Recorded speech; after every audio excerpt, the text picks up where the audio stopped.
আসসালামু আলাইকুম। একটি খবর আমাদের কাছে এসেছে কিছুক্ষণ আগে যে কুমিল্লার ইসাপুরে আমাদের ঢাকা ইউনিভার্সিটি থেকে 50 জন এসেছিল টোটাল। এর মধ্যে 10 জনকে আমাদের জিম্মি করা হয়েছে, বাকি 40 জনকে আলাদা করে ফেলা হয়েছে। এই ধরনের একটা খবর আমাদের কাছে এসেছিল। আমি নিজে এখন কুমিল্লাতে আছি। কুমিল্লাতে এসেছি আমাদের ত্রাণ সহায়তা নিয়ে, এবং এই ত্রাণটি আমরা কিছুক্ষণের মধ্যেই কুমিল্লা যেই আমাদের পুলিশ লাইন আমরা পৌঁছে দিব, এবং সেখানে আরো অন্যান্য যে ত্রাণগুলো রয়েছে সমন্বিতভাবে আমরা সেখানে পৌঁছে দিব। অর্থাৎ যে এলাকাগুলো রয়েছে বিশেষ করে বুড়িচং এবং যে এলাকাগুলো ভাঙন প্রবণ যে এলাকা, সেখানে আমরা পৌঁছে দিব।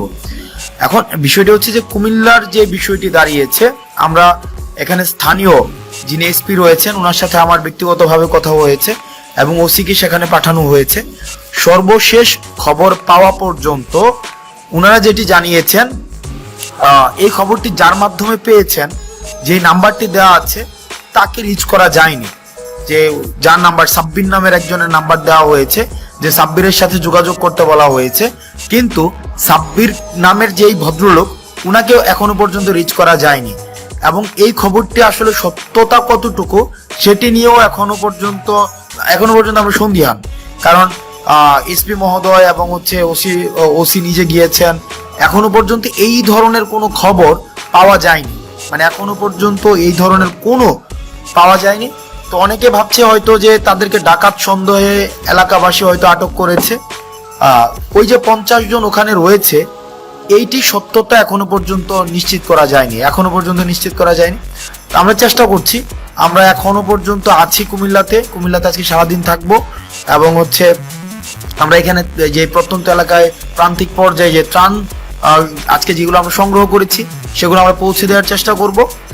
এবং অ্যাট দ্য সেম টাইম আমরা যে কাজটি করব সেটি হচ্ছে যে যাদের খবর এসেছে যে ইসাপুরে যে তাদেরকে আটক করা হয়েছে, তাদের পুনরুদ্ধারের জন্য, তারা যদি আসলেই মূলত আটক হয়েও থাকে, তাদের পুনরুদ্ধারের জন্য আমাদের যেই প্রচেষ্টা রয়েছে এবং আইনগত যে বিষয়গুলো রয়েছে সেটি যেন নিশ্চিত হয়, সেই কাজটিও আমরা করব।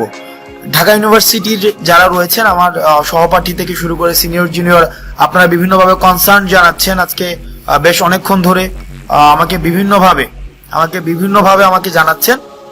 আমি আপনাদেরকে বলবো যে এখনো পর্যন্ত এই ধরনের ঘটনা ঘটেছে বলে আমাদের পুলিশ থেকে আমরা জানতে পারিনি।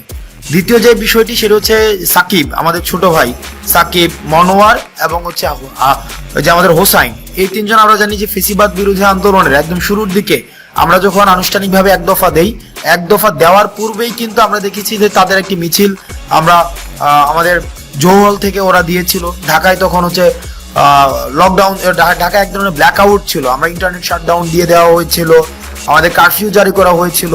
সেই পরিস্থিতিতে দাঁড়িয়েও কিন্তু আমরা দেখেছি যে বাকি যেই মানুষগুলো, যে আমাদের হোসাইন, সাকিব এবং মনোয়ার, তাদের যেই এক ধরনের সবসময় ফেসিবাদ বিরোধী আন্দোলনে তাদের সক্রিয়তা ছিল।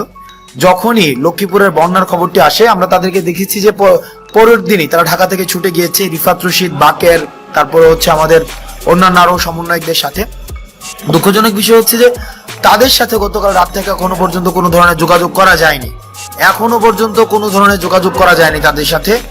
আমরা চেষ্টা করছি যে আমরা ডিসির সাথে কথা বলার চেষ্টা করেছি, এসপির সাথে কথা বলার চেষ্টা করেছি, কিন্তু ওখানের যে পরিস্থিতি, মানে ওখানের যে সার্বিক পরিস্থিতি এমন পর্যায়ে এসে দাঁড়িয়েছে যে ডিসি বা এসপি কারো কাছে আমরা রিচ করতে পারিনি। অর্থাৎ ইন্টারনেট ব্ল্যাক আউট হয়ে গিয়েছে, মানে কমপ্লিটলি ব্ল্যাক আউট হয়ে গিয়েছে। আমরা চেষ্টা করছি যে সাকিবদের কাছে পৌঁছানো, আসিফ রিয়াদদের কাছে পৌঁছানো, মনোয়ারদের কাছে পৌঁছানো। আপনারা আপনাদের জায়গা থেকে আপনারা চেষ্টা করুন। আর তৃতীয় একটি বিষয়, আমরা দেখতে পাচ্ছি যে বাংলাদেশের বিভিন্ন জায়গা থেকে ত্রাণ সহায়তার জন্য আমরা 20 জনের টিম নিয়ে, 30 জনের টিম নিয়ে ফেনীমুখী হচ্ছি, নোয়াখালীমুখী হচ্ছি। আপনাদের কাছে অনুরোধ থাকবে, এভাবে টিম নিয়ে আসার কোনো প্রয়োজন নেই। আপনাদের প্রশিক্ষিত টিম ছাড়া, প্রশিক্ষিত টিমের যদি আপনারা সমন্বয় নিশ্চিত করতে না পারেন, আপনার ফেনীমুখী হওয়ার দরকার নেই। সর্বোচ্চ একটা ট্রাকের সাথে 2 জন বা 3 জন, সর্বোচ্চ 2 জন বা 3 জন এনাফ। এর বেশি যারা আসছে 10 জন 15 জন, এই 10 জন 15 জন আসার কোনো প্রয়োজন নেই। আপনারা যে স্থানীয় যে জায়গাটি রয়েছে, আপনারা যে এলাকায় যাবেন, ওই এলাকার আপনারা স্থানীয় মানুষগুলোর সাথে আগে একটু কথা বলেন। তাদের জায়গা থেকে আপনি দেখবেন যে 15 জন 10 জন বা ওখানের এলাকাবাসী আপনাদেরকে সহায়তা করছে। খালি শুধু শুধু ঢাকা থেকে 10 জনের একটা টিম নিয়ে যাচ্ছেন, 20 জনের একটা টিম নিয়ে যাচ্ছেন, গিয়ে সেটা আরো বেশি আপনাদের হচ্ছে বার্ডেন ক্রিয়েট করা হচ্ছে। ওই এলাকার মধ্যে একটা বার্ডেন ক্রিয়েট করা হচ্ছে। আপনাদের নিজস্ব খাওয়া দাওয়ার যে এই বিষয়গুলোর একটা বার্ডেন রয়েছে, তারপর হচ্ছে চলাফেরার একটা বার্ডেন রয়েছে, ট্রান্সপোর্টেশনের একটা বার্ডেন রয়েছে। এই সার্বিক যে বার্ডেনগুলো, এই বার্ডেনগুলো বিবেচনায় আপনারা একটা ট্রাকের সাথে হাইয়েস্ট 2 জন আসতে পারেন, কিন্তু 10 জন বা 15 জন এই যে আসার যে বিষয়টি কি, সেটা হচ্ছে একটা ট্যুরের মতো হয়ে যায়। এই যে ট্যুর বা আমরা মনে হচ্ছে যেটা ট্যুরে যাচ্ছে, আমরা স্বাগত জানাই মানুষের যে অংশগ্রহণ হচ্ছে যে ত্রাণ কার্যক্রমের মধ্যে, এই বিষয়টিকে আমরা স্বাগত জানাই। কিন্তু এভাবে 10 জন 15 জন এভাবে যাওয়ার বিষয়টিকে আমরা নিরুৎসাহিত করি নিজেকে সেভ করার জন্য। গতকাল ঢাকা বিশ্ববিদ্যালয়ে একটা বোট ডুবে গিয়েছিল ফেনীতে, তাদেরকে রেস্কিউ করার জন্য আমাদের আবার টিম পাঠাতে হয়েছিল। এখন আমাদের যে এই সংকটকে আমরা আমাদের অংশগ্রহণের মধ্য দিয়ে আরো বেশি আমরা সংকটতর করতে পারি না, বরং আমরা যেটা করতে পারি সেটা হচ্ছে সংকটটিকে কিভাবে মিটিগেট করা যায়। আমাদের মিটিগেশন এবং অ্যাডাপ্টেশন প্রসেসের মধ্য দিয়ে সেই জায়গাটিতে আমাদের হচ্ছে গুরুত্ব বেশি করে দিতে হবে। রেদার আমরা যদি এই কাজটি বারবার করে এই সংকটকে আমরা আরো বেশি পাইল আকারে বৃদ্ধি করতে থাকি, তাহলে সেটি কিন্তু আমাদের জন্য হচ্ছে একটা প্রবলেমেটিক এবং এটি ইনএসকেপেবল প্রবলেম আমাদের জন্য ক্রিয়েট করবে। আমরা চাই না আমাদের জন্য এই প্রবলেমগুলো ক্রিয়েট হোক। আমরা চেষ্টা করছি, আজকে 3টি বিষয় নিয়ে আমি কথা বললাম। 1 নম্বর বিষয় হচ্ছে যে ইসাপুরে যারা হচ্ছে খবর এসেছে ডাকাত ধরেছে, এই বিষয়টি নিয়ে এখনো সত্যতা জানা যায়নি। 2 নম্বর বিষয় সাকিব, হোসাইন রিয়াদ এবং মনোয়ারের যে বিষয়টি সেটি নিয়ে। আর 3 নম্বর বিষয় আপনারা আপনাদের জায়গা থেকে চেষ্টা করবেন যেন যে সাঁতার না জানলে এবং যদি প্রশিক্ষিত কোনো রেস্কিউ টিমের সাথে যদি সংশ্লিষ্টতা না থাকে, তাহলে সেক্ষেত্রে আপনারা ত্রাণ কার্যক্রমে আসার প্রয়োজন নেই। রেদার আপনারা যেটা করতে পারেন টিএসসিতে, আপনারা দেখেছেন যে আমাদের প্রতিদিন ত্রাণ কার্যক্রম চলছে। আমি আজকে কুমিল্লা এসেছি, কুমিল্লায় হয়তো আমি সকালের মধ্যে ফজরের মধ্যে ত্রাণ কার্যক্রম আমরা শুরু করে দিতে পারবো পুলিশ লাইন থেকে।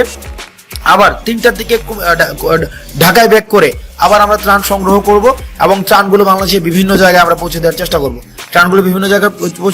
করব। আপনারা কুমিল্লায় যারা রয়েছেন বিভিন্নভাবে আমাদের কাছে শঙ্কার কথা বলেছেন, আমরা আমাদের জায়গা থেকে আমরা চেষ্টা করেছি।